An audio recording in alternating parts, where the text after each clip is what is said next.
Hello guys, hello. Tingnan nyo yung pagkain lang namin.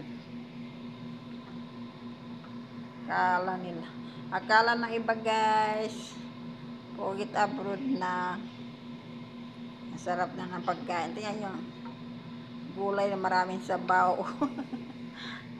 Tapos, ito yun oh, hindi naman kanin. Ang mga Arabo guys, hindi namang nakain ng kanin araw-araw.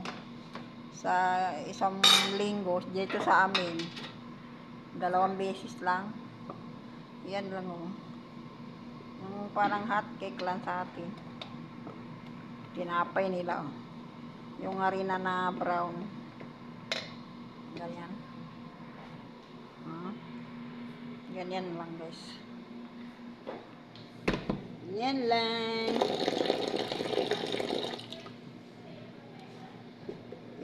Nasanayan mo na, okay lang pa.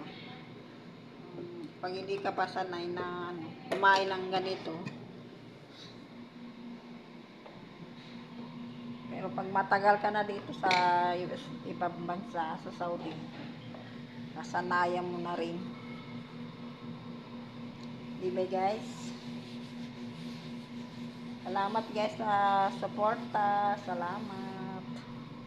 Salamat sa panonood sa video ko.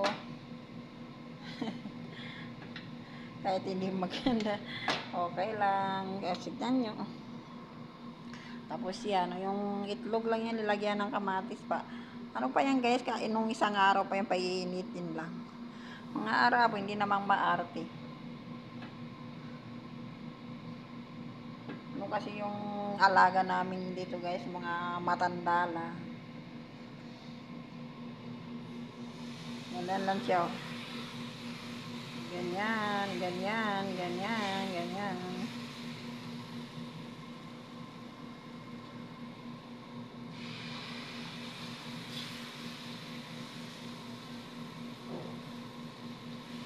Parang ano sa atin ba guys? Oh, yan.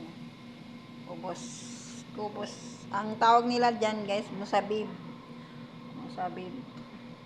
Harina lang yan na, harina na brown. Tapos lalagyan mo lang ng konting yes, tsaka gatas. Tsaka olive oil. Yan, ganyan. Yan. Okay, salamat guys. Hanggang dito lang.